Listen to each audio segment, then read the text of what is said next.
महायुती सरकारच्या माध्यमातून सोलापूर शहराच्या औद्योगिक, शैक्षणिक, सांस्कृतिक, क्रीडा, बेरोजगार युवकांना रोजगार उपलब्ध तसेच नागरिकांना अन्य मूलभूत सुविधा मिळाव्यात यासाठी शहर विकास आराखड्यासंदर्भात महाराष्ट्र राज्याचे उपमुख्यमंत्री अजित पवार यांच्या बारामती येथील निवासस्थानी राष्ट्रवादी काँग्रेस पार्टीचे प्रदेश उपाध्यक्ष किसन जाधव यांनी भेट घेऊन या संदर्भात चर्चा केली। दरम्यान सोलापूर शहराच्या सर्वांगीण विकासासाठी आपण सकारात्मक असून येणाऱ्या काळात शहराच्या सर्वांगीण विकासासाठी महाराष्ट्र शासनाच्या निधी सोलापूर शहराच्या विकासाच्या दृष्टीने तरतूद करून विविध विकास कामांसाठी प्रयत्नशील राहू अशी ग्वाही अजित पवार यांनी दिली। स्थानिक स्वराज्य संस्था निवडणुकीच्या अनुषंगाने राष्ट्रवादी काँग्रेस पार्टीची भूमिका सर्वसाधारण नागरिकांपर्यंत पोहोचवा, महायुती सरकारच्या माध्यमातून घेतलेल्या लोककल्याणार्थ निर्णय सामान्य नागरिकांपर्यंत पोहोचवा अशा सूचना देखील यावेळी पवार यांनी दिल्या असल्याचे किसन जाधव यांनी सांगितले। याप्रसंगी बारामती जिल्हा परिषद सदस्य कुलदीप तावरे, राष्ट्रवादी शहर संघटक ऋषी येवले, माणिक कांबळे, महादेव राठोड, कुलगप्पा शासन, दीपक आरकेल यांची उपस्थिती होती।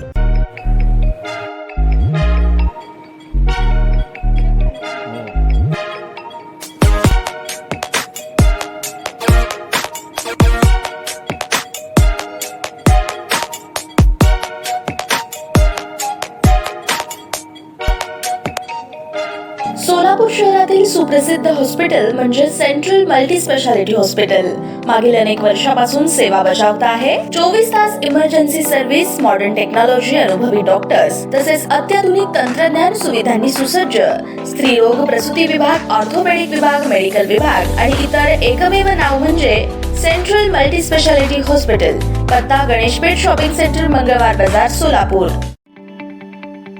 ताज्या बातम्या पाहण्यासाठी प्राईम महाराष्ट्र न्यूज चॅनलला सबस्क्राईब करा।